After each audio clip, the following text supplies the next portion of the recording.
기원전 219년 가을 함양궁의 높은 궁전 안은 침묵으로 가득했습니다.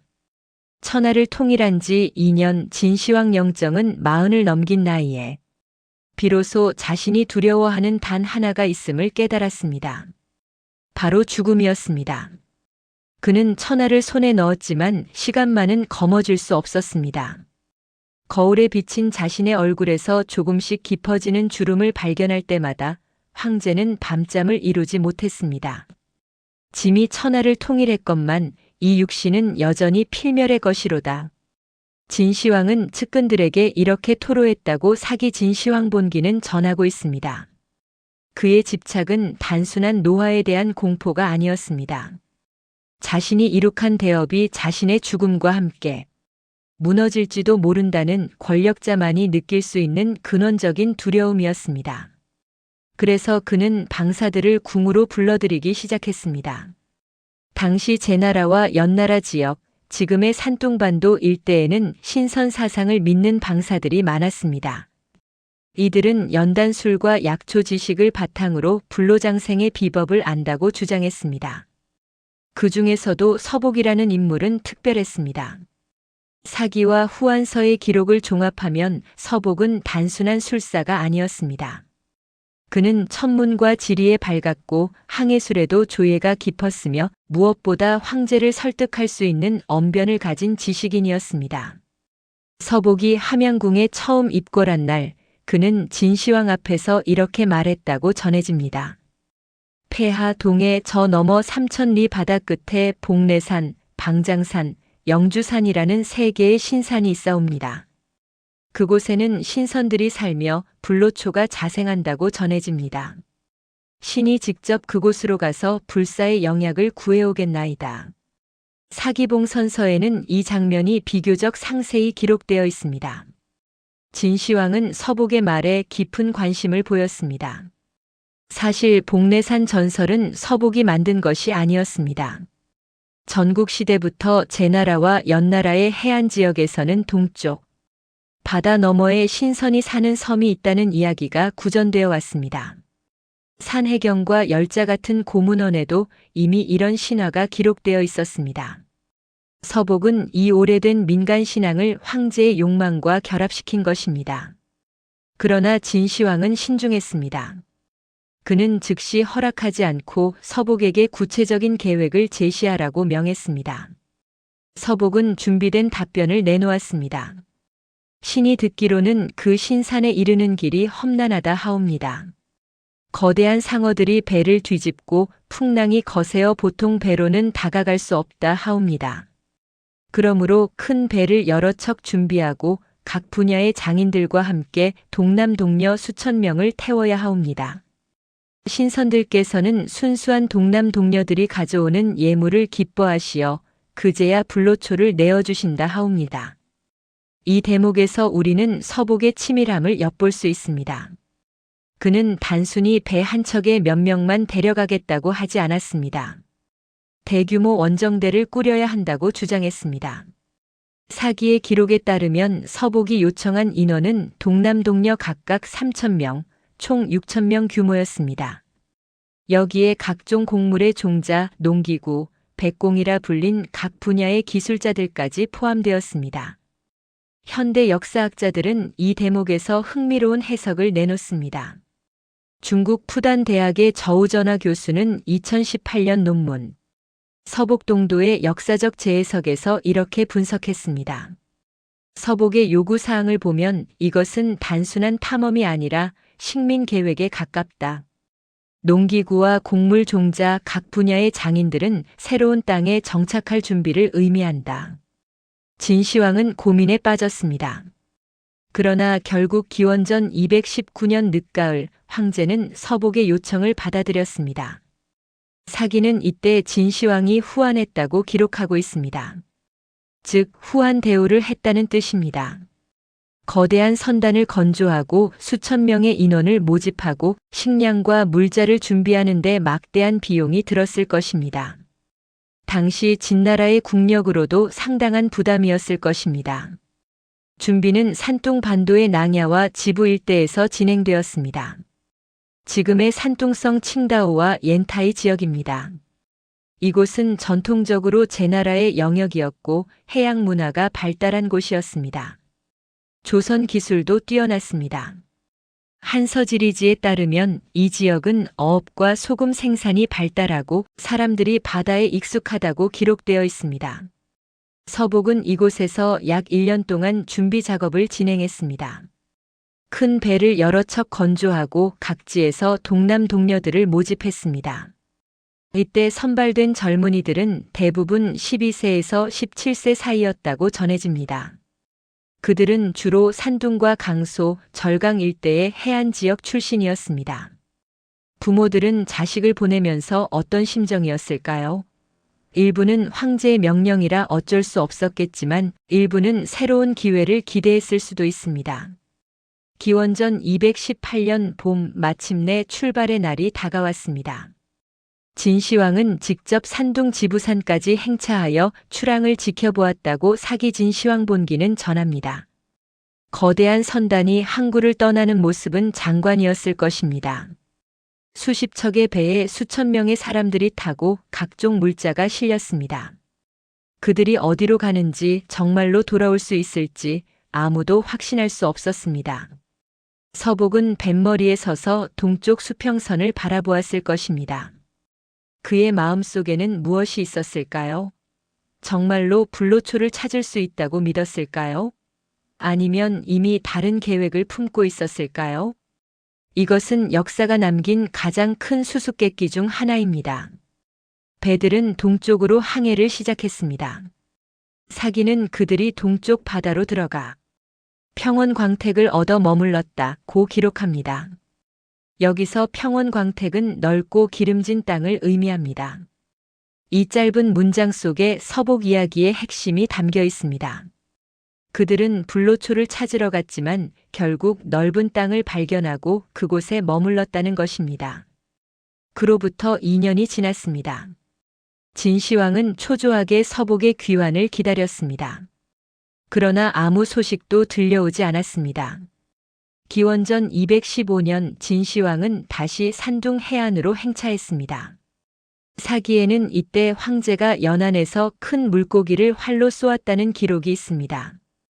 이것은 단순한 사냥이 아니라 바다의 신에게 제사를 지내고 서복의 안전과 귀환을 기원하는 의식이었다고 해석됩니다. 그러나 서복은 돌아오지 않았습니다. 진시황은 기원전 210년 5번째 순행 중에 하북성 사구에서 49세의 나이로 세상을 떠났습니다. 그는 끝내 불로초를 손에 넣지 못했습니다. 그가 그토록 원했던 영생은 이루어지지 않았지만 역설적이게도 그가 보낸 서복의 이야기는 2000년이 넘도록 살아남아 전해지고 있습니다. 서복은 어디로 간 것일까요? 그는 정말로 신선의 섬을 찾았을까요? 아니면 애초에 돌아올 생각이 없었을까요? 이 질문들에 대한 답은 다음 장에서 찾아가게 될 것입니다. 다만 확실한 것은 한 사람의 야심찬 항해가 동아시아 역사에 지울 수 없는 흔적을 남겼다는 사실입니다. 지금도 산둥성 펑라이시에 가면 서복출애처라는 표지석이 서 있습니다. 2000년 전 그날 수천 명의 젊은이들이 미지의 바다로 떠났던 그 해안에서 우리는 여전히 역사와 신화가 교차하는 순간을 느낄 수 있습니다. 서복의 선단이 동쪽 수평선 너머로 사라진 후 진시황은 해마다 산둥 해안으로 순행을 나왔습니다. 기원전 215년, 기원전 212년, 그리고 마지막 순행이었던 기원전 210년까지 황제는 집착에 가까운 열망으로 바다를 바라보았습니다. 그러나 서복의 배는 끝내 돌아오지 않았습니다. 사기 진시황본기는 이 상황을 담담하게 기록합니다. 서시, 서복의 다른 이름 등이 바다로 들어가 신선을 구했으나 돌아오지 못했다. 사마천은 사기를 지필하면서 서복에 관한 기록을 여러 편에 흩어서 남겼습니다. 진시황본기뿐만 아니라 봉선서와 회남형산열전에도 서복 이야기가 등장합니다. 특히 봉선서에는 흥미로운 일화가 전합니다. 기원전 210년 진시황이 마지막 순행에서 산둥 지부산 해안에 머물렀을 때의 일입니다. 황제는 신하들에게 이렇게 말했다고 합니다. 서복이 떠난 지 벌써 수년이 지났다. 비용은 막대하게 들었건만 그는 불사약을 구하지 못했다고 말하며 돌아오지 않는구나. 이 기록에서 우리는 진시황의 복잡한 심경을 읽을 수 있습니다. 분노와 실망, 그리고 여전히 남아있는 기대감이 뒤섞여 있었을 것입니다. 그러나 더 흥미로운 것은 사기가 전하는 또 다른 기록입니다. 일부 방사들이 진시황에게 이렇게 보고했다고 합니다. 복내의 불사약은 얻을 수 있사옵니다만 큰 상어가 항상 방해하옵니다. 그러므로 이르지 못하는 것이옵니다. 원컨대 폐하께서 좋은 활을 쏘는 자를 보내시어 큰 물고기가 나타나면 연노로 쏘소서. 이것이 사실인지 핑계인지는 알 수 없습니다. 그러나 진시황은 이 말을 믿었습니다. 그는 친히 바다로 나가 큰 물고기를 기다렸고 지부산 앞바다에서 거대한 물고기를 쏘아 죽였다고 사기는 전합니다. 황제의 집착이 얼마나 깊었는지 알 수 있는 대목입니다. 그러나 서복은 결코 돌아오지 않았습니다. 그리고 진시황이 세상을 떠난 후 서복에 관한 공식 기록은 급격히 줄어듭니다. 진나라가 멸망하고 한나라가 건국된 후에도 서복의 행방은 수수께끼로 남았습니다. 역사가들은 그가 어디로 갔는지, 무엇을 했는지, 어떻게 되었는지 알 수 없었습니다. 그런데 흥미롭게도 서복이 사라진 후 동아시아 각지에서는 그와 관련된 흔적들이 하나둘씩 나타나기 시작했습니다. 마치 실종된 사람의 발자국처럼 단편적이고 불완전하지만 무시할 수 없는 증거들이었습니다. 가장 먼저 주목해야 할 것은 산둥반도 일대의 전설들입니다. 서복이 출발했던 낭야와 지부 해안 지역에는 그의 이야기가 구전으로 내려왔습니다. 명나라 때 편찬된 등주부지에는 이런 기록이 있습니다. 서복이 동쪽으로 떠날 때 복내 앞바다의 작은 섬에서 잠시 머물렀다. 그가 머문 곳을 사람들이 서복도라 부른다.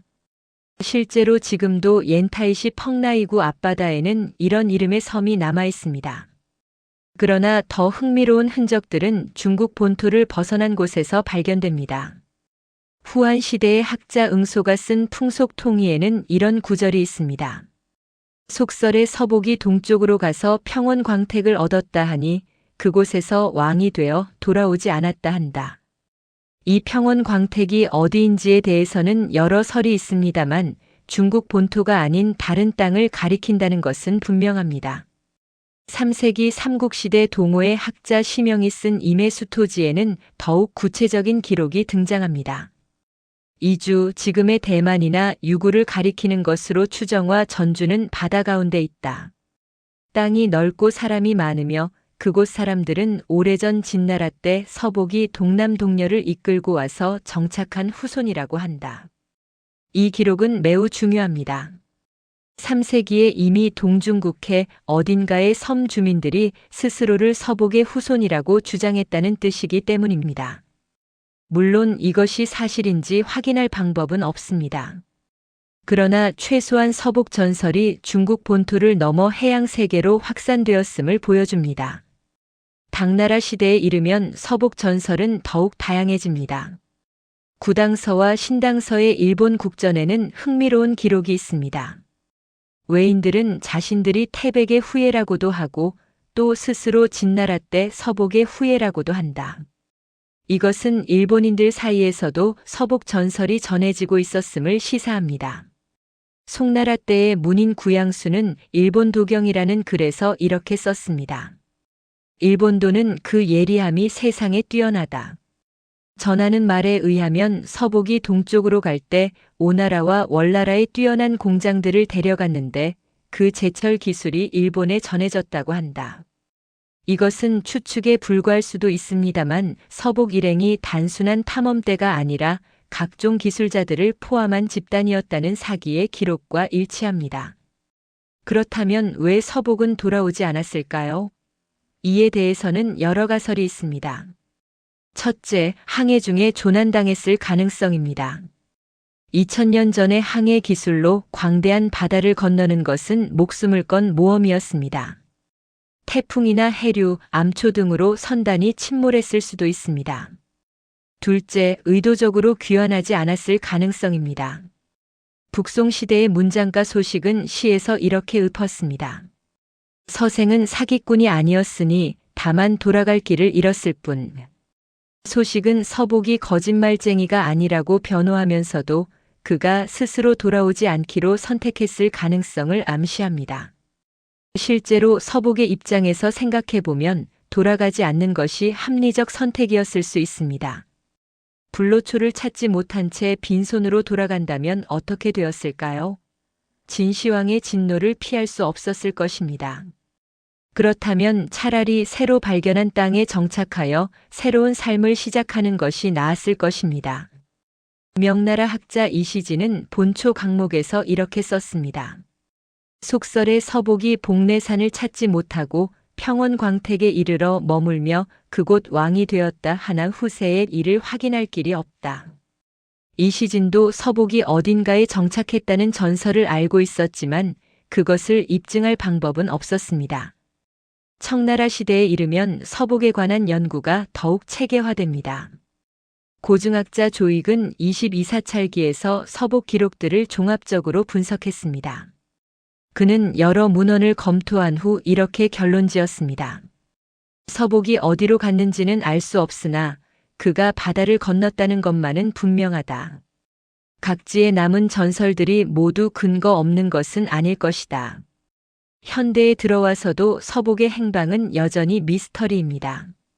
20세기 중국의 역사학자 위상리는 1960년대 논문에서 서복의 항로를 추적하려 시도했습니다. 그는 당시의 해류와 계절풍, 항해 기술 등을 종합적으로 고려하여 서복 선단이 쿠로시오 해류를 따라 북상했을 가능성이 크다고 주장했습니다. 이 해류는 대만 동쪽을 지나 류큐 열도를 거쳐 일본 규슈로 이어집니다.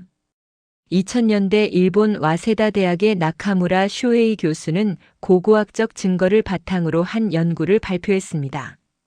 기원전 3세기경 일본 규슈 지역에서 갑자기 벼농사 기술과 철기 제작 기술이 발전하는데 이것이 서복 일행의 도래와 관련이 있을 수 있다는 가설입니다. 물론 이것도 가설일 뿐 확증은 없습니다. 결국 서복이 정확히 어디로 갔는지 무엇을 했는지는 알 수 없습니다. 사기의 간단한 기록만이 확실한 역사이고 나머지는 전설과 추측의 영역입니다. 그러나 분명한 것은 서복의 항해가 단순한 실패로 끝나지 않았다는 점입니다.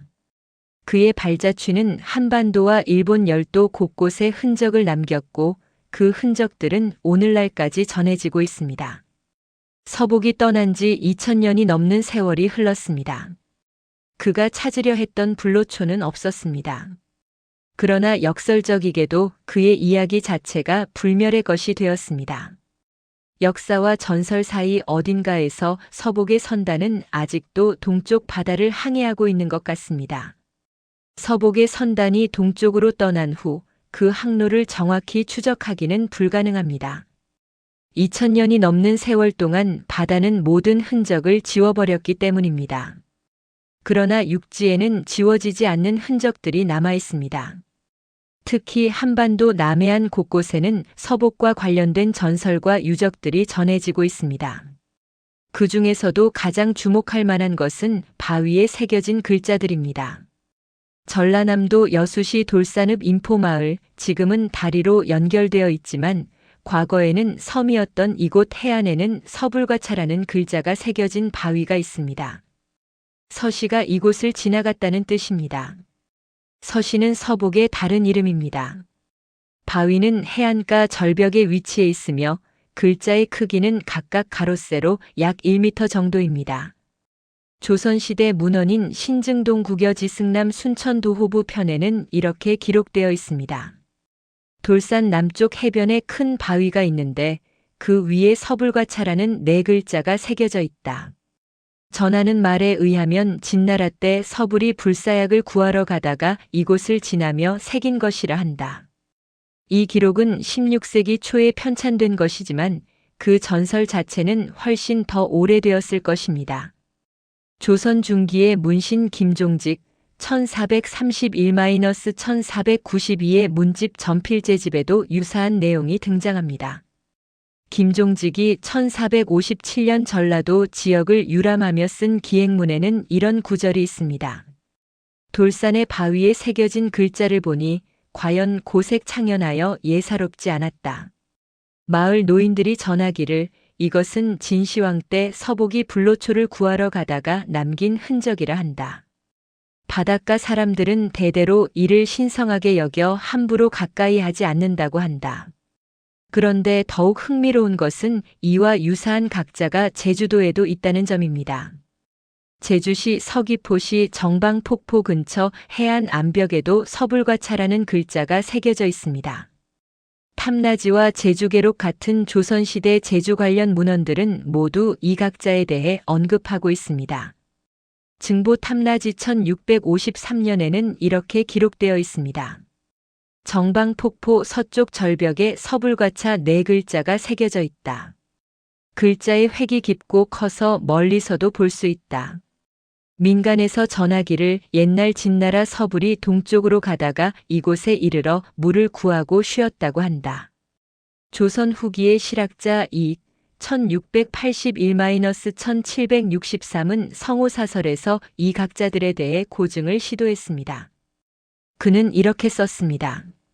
세상에 전하기를 서복이 동쪽으로 가다가 우리나라 남해안을 지났다 하며 여러 곳에 그가 새긴 글씨가 있다고 한다.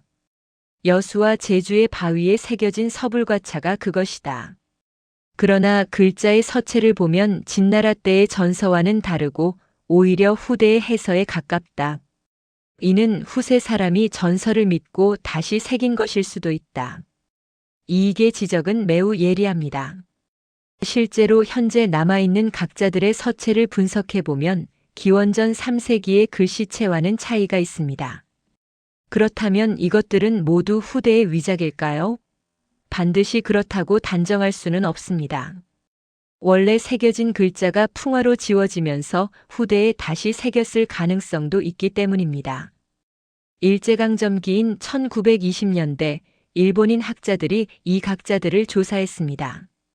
이만희시 류는 1923년 논문 조선에 있어서의 서복전설 연구에서 여수와 제주의 각자를 직접 답사한 결과를 발표했습니다.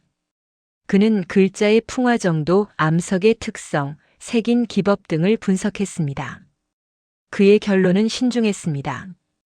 각자의 서체로 볼 때 진나라 때의 것이라고 단정하기 어렵다. 그러나 이 지역의 서복 전설이 오래전부터 전해졌다는 것은 분명하다. 글자 자체는 후대에 새긴 것일 수 있으나 전설의 기원은 매우 오래되었을 것이다. 해방 후 한국 학자들도 이 문제에 관심을 가졌습니다. 1960년대 역사학자 손보기 교수는 전남 지역의 서복 전설을 조사하면서 흥미로운 사실을 발견했습니다. 여수 돌산 지역에는 서불이라는 지명이 여러 곳 남아 있었던 것입니다. 서불바위, 서불산, 서불포 등입니다. 이런 지명들은 단순히 글자 하나가 새겨진 것보다 훨씬 더 깊은 역사적 연원을 시사합니다.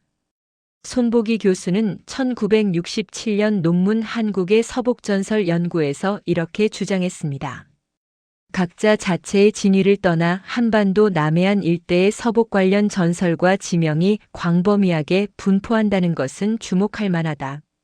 이는 최소한 고려시대 이전부터 이 지역에 서복 전설이 뿌리내리고 있었음을 의미한다. 실제로 고려시대 문헌에도 서복 전설의 흔적이 보입니다. 일연 1206-1289의 삼국유사 기이편에는 직접적으로 서복을 언급하지는 않지만 비슷한 이야기가 실려 있습니다. 남해 가운데 섬이 있으니 이름하여 탐나라 한다.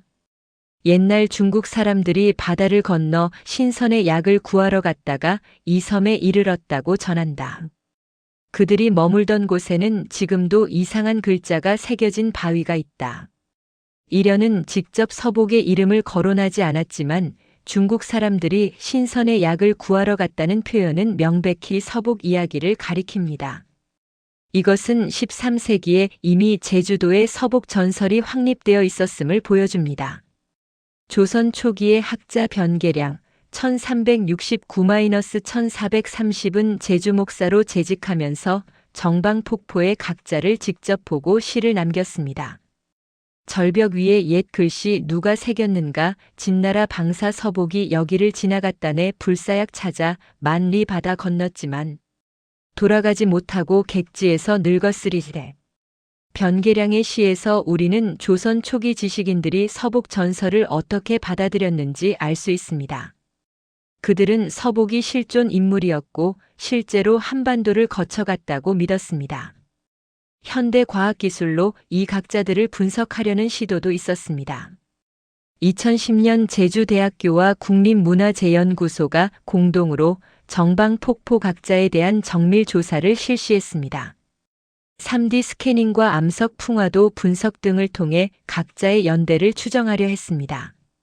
그러나 결과는 명확하지 않았습니다. 해안 암석이 파도와 염분에 지속적으로 노출되면서 풍화 속도가 불규칙했기 때문입니다. 조사를 주도했던 고고학자 김동욱 박사는 2011년 보고서에서 이렇게 결론지었습니다. 현재 남아있는 글자가 2000년 전의 원본이라고 확정할 수는 없다. 그러나 이 지역에 오래전부터 서복 전설이 존재했고 그 전설을 기념하기 위해 여러 차례 각자가 새겨졌거나 호수되었을 가능성이 크다. 그렇다면 서복이 정말로 한반도 남해안을 지나갔을까요? 이에 대한 간접적인 증거는 항로 분석에서 찾을 수 있습니다. 산둥반도에서 출발하여 일본 규슈로 향하는 항로를 생각해보면 당시의 항해 기술과 계절풍을 고려할 때 한반도 남해안을 경유하는 것이 자연스러운 경로입니다. 2015년 한중일 공동연구팀이 발표한 논문 고대 동아시아 해상교류와 서복 항로 연구에서는 컴퓨터 시뮬레이션을 통해 기원전 3세기의 항해 조건을 재현했습니다. 연구 결과 봄철에 산둥에서 출발한 선단이 해류와 계절풍을 이용할 경우 한반도 남해안을 거쳐 규슈로 향하는 것이 가장 안전한 항로였다고 합니다. 서울대학교 해양학과의 박재훈 교수는 2018년 논문에서 이렇게 썼습니다. 쿠로시오 난류의 지류가 제주도와 남해안을 거쳐 대한해협으로 흐른다. 고대 선박이 이 해류를 따라 항해했다면 여수-제주-규슈로 이어지는 경로가 자연스럽다. 서복 각자가 발견된 위치들이 이 항로와 정확히 일치한다는 점은 시사하는 바가 크다. 물론 각자의 진위와 별개로 서복 전설 자체가 한반도에 깊이 뿌리내린 것은 분명합니다. 여수 지역에는 조선시대 내내 서불사라는 사당이 있었다는 기록이 남아 있습니다. 여지도서 순천도호부 편에는 돌산에 서불사가 있었으나 지금은 폐사되었다고 적혀 있습니다. 제주도에서는 지금도 매년 서복 관련 행사가 열립니다. 서귀포시는 1992년부터 서복축제를 개최하고 있으며 2000년에는 서복전시관을 개관했습니다. 역사적 사실과 문화적 전승이 만나는 지점입니다. 결국 각자의 진위 여부를 완벽하게 증명하기는 어렵습니다. 그러나 분명한 것은 한반도 남해안이 고대 동아시아 해상 교류의 중요한 경유지였고 서복의 항해가 그 교류의 한 부분이었을 가능성이 충분하다는 점입니다. 바위에 새겨진 네 글자 서불과차는 단순한 글자가 아니라 2000년 동아시아 해양사의 한 단면을 보여주는 상징입니다. 돌산의 바위는 지금도 그 자리에 있습니다. 파도가 밀려왔다 물러가고 세월이 흘러도 그 글자는 여전히 동쪽 바다를 향하고 있습니다. 마치 서복의 선단처럼. 서복의 흔적은 한반도 남해안을 지나 더 동쪽으로 이어집니다. 일본 열도, 특히 규슈 지역에는 서복과 관련된 유적과 전설이 가장 집중적으로 남아 있습니다. 놀라운 것은 일본에서 서복은 단순한 전설 속 인물이 아니라 신으로 숭배되는 존재가 되었다는 점입니다. 일본 규슈 사가현 사가시에는 지누쿠지라는 신사가 있습니다. 이곳은 일본에서 서복을 모시는 대표적인 신사입니다. 신사의 유래를 기록한 지누쿠지 연기에 따르면 이 신사는 서복이 이곳에 상륙하여 불로초를 찾았다는 전설을 기념하기 위해 세워졌다고 합니다. 신사 경내에는 서복 상륙지라는 비석이 서 있고 매년 10월에는 서복을 기리는 제사가 열립니다. 에도시대 1603-1868의 문헌인 긍봉잡기에는 이런 기록이 있습니다. 옛날 진나라 때 서복이라는 사람이 불사의 약을 구하러 이 땅에 왔다. 그는 길류산에 올라 약초를 찾았으나 구하지 못하고 이 땅에 머물며 농사와 기술을 전했다. 사람들이 그의 은혜를 잊지 않고 신으로 모신다. 와카야마현 신궁시에도 서복공원과 서복을 모시는 사당이 있습니다. 이곳의 전설은 더욱 구체적입니다. 전해지는 이야기에 따르면 서복 일행은 기이반도 남단에 도착하여 구만오강 하구에 상륙했다고 합니다. 그들은 이곳에서 정착하여 마을을 이루었고 서복은 농업과 어업, 제약과 제지 기술을 전파했다고 전해집니다. 화한 삼제도회라는 에도시대의 백과사전 1712년 편찬에는 이렇게 기록되어 있습니다. 기이국 신궁에 서복의 묘가 있다. 옛날 진시황 때 서복이 동남동녀 수천 명을 이끌고 이곳에 이르렀다. 불사의 약을 구하지 못하자 돌아가지 않고 이곳에 살았다. 그가 전한 기술이 지금까지 이어지며 사람들이 그를 신으로 섬긴다. 더욱 흥미로운 것은 미의 현 구만오시의 하치만 신사입니다. 이 신사의 사보에는 서복의 배다치라고 전해지는 돌다치 보관되어 있습니다. 실제로 이것이 2000년 전에 다친지는 확인할 수 없지만 적어도 수백 년 전부터 이곳 사람들이 이것을 서복의 유물로 믿어왔다는 것은 분명합니다. 메이지 시대 1868-1912의 학자 나카야마 다이지로는 1910년 저서 서복전 설고에서 일본 전역의 서복 관련 유적을 조사했습니다. 그의 조사에 따르면 규슈와 시코쿠, 기이반도 일대에 최소 18곳의 서복 관련 신사와 유적이 있었습니다. 나카야마는 이렇게 썼습니다. 서복 전설이 일본 각지에 널리 퍼져 있다는 것은 주목할 만하다. 이것이 단순히 중국 문헌을 읽고 만들어낸 허구라면 이토록 구체적이고 다양한 지역 전설로 발전하지는 않았을 것이다. 서복 일행이 실제로 일본에 도래했을 가능성을 배제할 수 없다. 그렇다면 왜 일본에서는 서복을 신으로 모시게 되었을까요? 이것은 일본의 독특한 신앙 체계와 관련이 있습니다. 일본 신도에서는 뛰어난 업적을 남긴 인물이나 공동체에 공헌한 사람을 신으로 모시는 전통이 있습니다. 서복이 만약 실제로 일본에 도래하여 농업, 의학, 기술 등을 전파했다면 당연히 신격화되었을 것입니다. 교토대학의 우메하라 다케시 1925-2019 교수는 1980년대 저서 신들의 유랑에서 이렇게 주장했습니다. 일본의 고대 문화 발전은 대륙으로부터의 문화 전파와 밀접한 관련이 있다.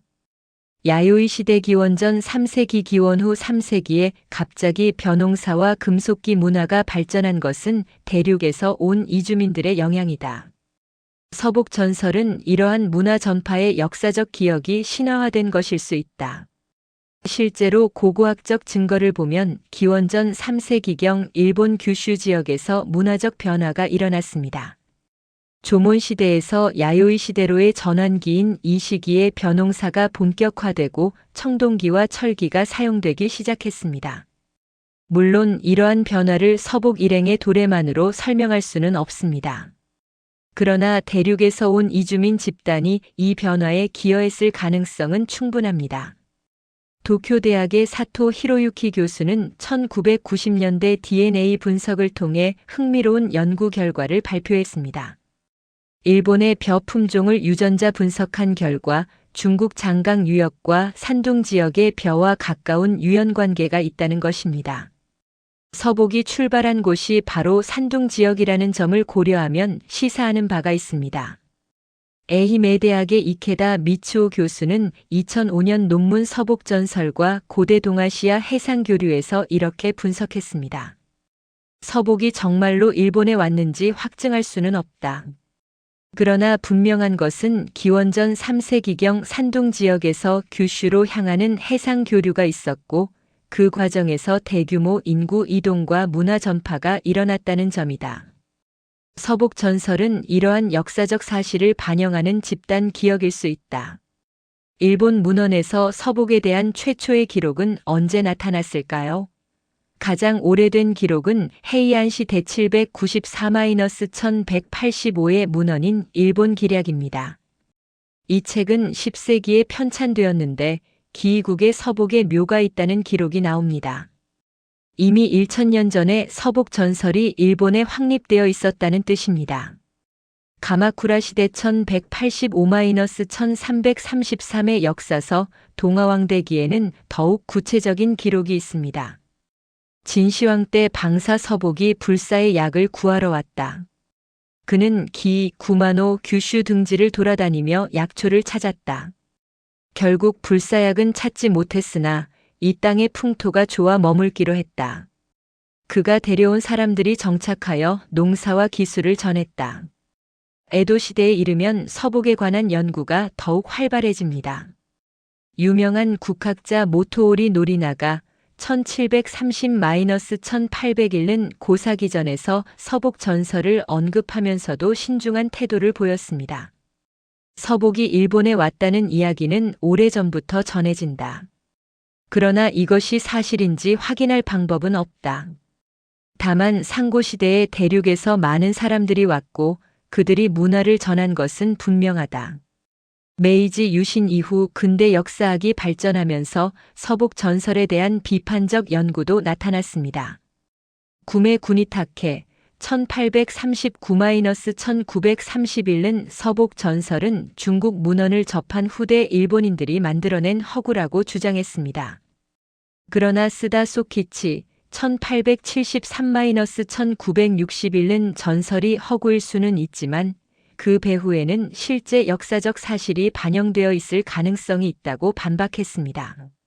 현대에 들어와서는 한중일 3국의 학자들이 공동으로 서복 연구를 진행하고 있습니다.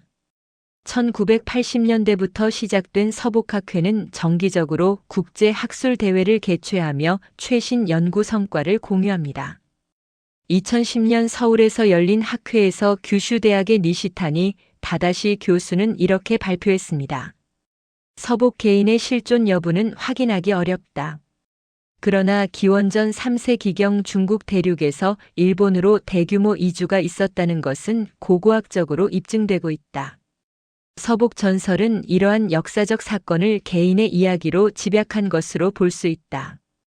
신화는 역사를 반영하는 거울이다. 지금도 일본 각지의 서복 관련 유적지에서는 매년 축제와 제사가 열립니다.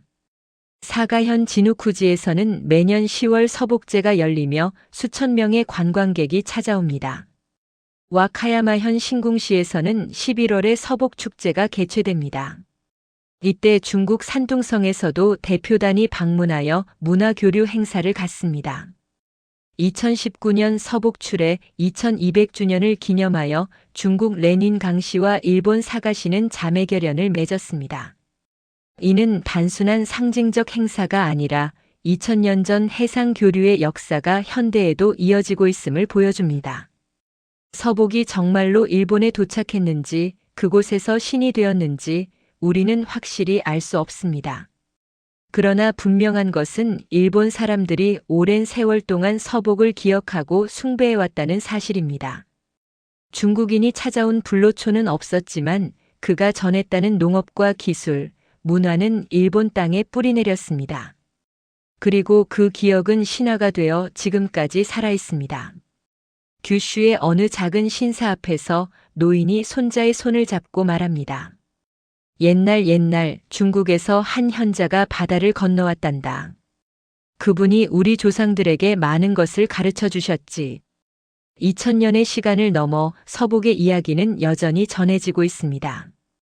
2000년이 넘는 세월 동안 서복의 이야기는 역사와 신화 사이에서 끊임없이 논쟁의 대상이 되어 왔습니다. 그는 과연 누구였을까요? 단순한 사기꾼이었을까요? 아니면 시대를 앞서간 탐험가였을까요? 불로초를 찾아 떠난 그의 항해는 실패로 끝난 것일까요? 아니면 예상치 못한 성공이었을까요? 먼저 우리가 확실히 알 수 있는 것부터 정리해 보겠습니다. 사기라는 가장 신뢰할 수 있는 역사서에 서복이 실존 인물로 기록되어 있습니다. 사마천 기원전 145-86은 진시황 사후 약 100년 뒤에 살았던 사람이지만 그는 철저한 고증을 통해 사기를 지필했습니다.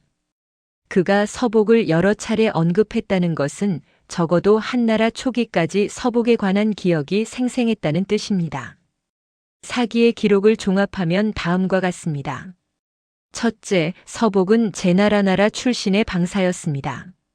둘째, 그는 기원전 219년경 진시황의 명을 받아 동남동녀 수천 명과 함께 동쪽 바다로 떠났습니다.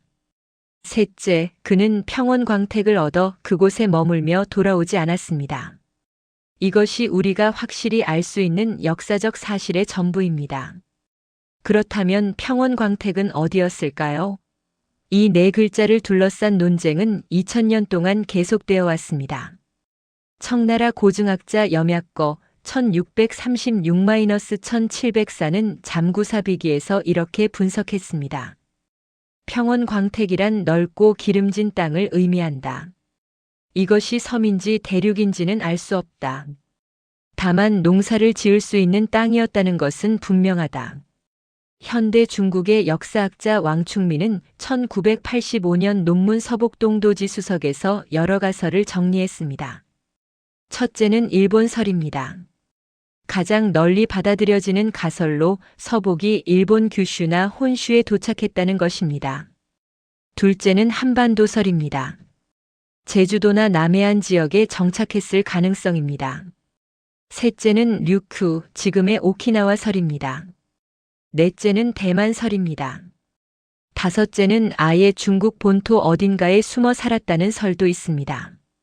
일본 동경대학의 사카모토 타로 1901-1987 교수는 1960년대 저서 일본 사계설에서 이렇게 썼습니다.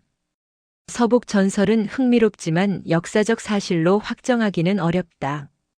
다만 야요이 시대 초기에 대륙에서 대규모 인구 유입이 있었다는 것은 고고학적으로 입증되고 있다.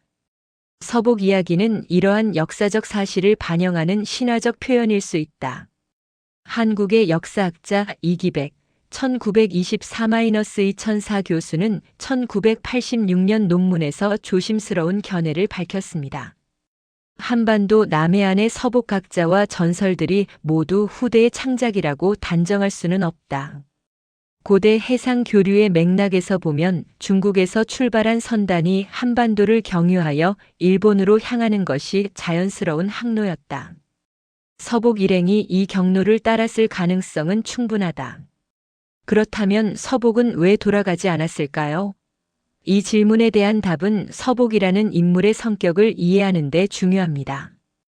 가장 단순한 해석은 조난설입니다. 항해 중 폭풍을 만나거나 암초에 부딪혀 일부 혹은 전부가 희생되었을 가능성입니다. 그러나 만약 그랬다면 일본과 한반도에 이토록 광범위한 전설이 남았을까요? 두 번째 해석은 의도적 불기환설입니다. 남송시대의 학자 정초 1104-1162는 통지에서 이렇게 썼습니다. 서복이 돌아가지 않은 것은 계획된 일이었다. 그는 처음부터 불로초를 찾을 수 없다는 것을 알았다. 그러나 진시황의 폭정을 피해 새로운 땅에서 새 삶을 시작하려 했던 것이다. 명나라의 사상가 이지 1527-1602는 분서에서 서복을 옹호했습니다. 서복은 현명한 사람이었다. 그는 불로초 같은 것이 없다는 것을 알았지만 진시황의 명을 거역할 수 없었다. 그래서 동남동녀 수천 명을 데리고 새로운 땅으로 가서 폭군의 지배를 받지 않는 이상향을 건설하려 했다. 이것은 사기가 아니라 구제였다. 이지의 해석은 매우 흥미롭습니다. 그는 서복을 단순한 사기꾼이 아니라 진시황의 폭정에서 백성들을 구하려 했던 의인으로 본 것입니다. 이러한 해석은 후대 많은 지식인들에게 영향을 주었습니다. 현대의 시각에서 보면 서복의 항해는 일종의 식민 계획이었다고 볼 수 있습니다. 그가 요구한 것을 다시 보겠습니다. 동남 동녀 각각 3,000명, 곡물 종자, 농기구, 백공이라 불린 각 분야의 기술자들. 이것은 단순한 탐험대가 아니라 완전한 정착 집단의 구성입니다. 베이징 대학의 리링 교수는 2008년 저서 서복, 진시황, 그리고 바다에서 이렇게 분석했습니다. 서복의 계획은 처음부터 정착을 목표로 했다. 불로초는 명분이었고 실제 목적은 새로운 땅에 식민지를 건설하는 것이었다. 진시황은 영토 확장에 관심이 있었고 서복은 이를 이용하여 대규모 이주를 성사시켰다. 어떤 의미에서 이것은 중국 역사상 최초의 해외 식민 시도였다. 그렇다면 서복 일행이 정착한 곳에서는 무엇을 했을까요? 일본의 전설들은 흥미로운 단서를 제공합니다. 서복이 농업, 어업, 의학, 제지, 제철 기술을 전했다는 이야기들입니다. 고고학적으로 볼 때 야요이 시대 초기에 이러한 기술들이 급격히 발전한 것은 사실입니다. 교토대학의 사하라 마코토 1932-2002 교수는 야요이 시대 연구의 권위자였습니다. 그는 1990년 저서 야요이 시대의 시작에서 이렇게 썼습니다. 기원전 3세기경 북부 규슈에서 갑자기 수도작 농경이 시작되었다. 이것은 단순한 기술 전파가 아니라 인구 이동을 동반한 문화 복합체의 이식이었다. DNA 분석 결과를 보면 이 시기에 대륙에서 온 사람들과 원주민의 혼혈이 일어났다. 2000년대 들어 유전자 분석 기술이 발전하면서 새로운 연구가 가능해졌습니다. 국립유전학연구소의 사이토 나루야 교수팀은 2010년 일본인의 유전자를 분석한 결과를 발표했습니다. 현대 일본인은 조몬시대 원주민과 야요이 시대에 유입된 대륙계 이주민의 혼혈이라는 것입니다. 흥미롭게도 야요이계 유전자는 중국 한족, 특히 산둥 지역 사람들과 가까운 유연관계를 보였습니다. 물론 이러한 유전자 증거가 직접적으로 서복을 증명하는 것은 아닙니다. 그러나 서복 시대에 대규모 인구 이동이 있었다는 것을 뒷받침합니다. 산둥대학의 장광지 교수는 2015년 논문에서 이렇게 결론지었습니다. 서복 개인의 실존을 증명할 수는 없다. 그러나 서복 전설이 반영하는 역사적 사실, 즉 기원전 3세기경 중국 산둥 지역에서 일본으로의 대규모 이주와 문화 전파는 고고학과 유전학으로 입증되고 있다. 21세기에 접어들면서 서복 연구는 새로운 국면을 맞이했습니다. 이제는 단순히 서복이 갔는가 안 갔는가의 문제가 아니라 고대 동아시아의 해양 교류와 문화 전파라는 더 큰 맥락에서 이해되고 있습니다. 2019년 서복 출해 2200주년을 기념하여 중국 레닌강시, 한국 여수시, 일본 사가시가 공동으로 국제학술대회를 개최했습니다. 세 나라 학자들은 서복을 동아시아 해양 문화의 상징으로 재평가하자고 제안했습니다. 서울대학교 국사학과의 박종기 교수는 2020년 저서 바다가 만든 동아시아에서 이렇게 썼습니다. 서복 전설의 진정한 가치는 역사적 사실 여부에 있지 않다. 그것은 고대 동아시아 사람들이 바다를 통해 어떻게 소통하고 문화를 교류했는지를 보여주는 문화적 기억이다. 한 사람의 이야기가 세 나라의 신화가 되었다는 것 자체가 역사적 의미를 갖는다. 지금도 매년 수만 명의 사람들이 산둥의 서복 출해지, 여수의 서불과차, 제주의 서귀포, 일본의 서복 신사를 찾아갑니다. 그들은 각자 다른 이유로 찾아옵니다. 어떤 이는 역사의 흔적을 찾아서, 어떤 이는 관광으로, 어떤 이는 문화 교류의 의미를 되새기기 위해서입니다. 2200년 전 가을 산둥 해안에서 동쪽 바다를 향해 떠났던 서복의 선단. 그들이 정말로 불로초를 찾았는지는 알 수 없습니다. 그러나 그들이 남긴 것은 불로초보다 더 귀한 것이었습니다. 바로 동아시아 3국을 잇는 문화적 유대, 바다를 통한 교류와 이해의 역사였습니다. 서복이 연금술사였는지 사기꾼이었는지 탐험가였는지 혹은 이상주의자였는지 우리는 알 수 없습니다. 아마도 그는 이 모든 것을 조금씩 가지고 있었을 것입니다. 확실한 것은 단 하나입니다. 그의 이야기는 2000년을 넘어 살아남았고 앞으로도 계속 전해질 것이라는 점입니다. 진시황이 그토록 원했던 불로초는 없었습니다. 그러나 역설적이게도 불로초를 찾아 떠난 서복의 이야기 자체가 불멸의 것이 되었습니다. 한 사람의 전설이 세 나라의 신화를 이었고 그 신화는 지금도 우리에게 말을 걸고 있습니다. 바다를 건너는 것은 두려움을 넘어서는 것이고 새로운 땅을 찾는 것은 새로운 가능성을 여는 것이며 돌아가지 않기로 선택하는 것은 때로 가장 용기 있는 결단이라고. 오늘도 동중국해의 파도는 밀려옵니다. 서복이 떠났던 그 바다, 한반도 남해안을 스쳐 지나갔던 그 바다, 일본 해안에 도착했던 그 바다. 바다는 모든 것을 기억하고 있습니다. 우리가 잊어버린 역사까지도.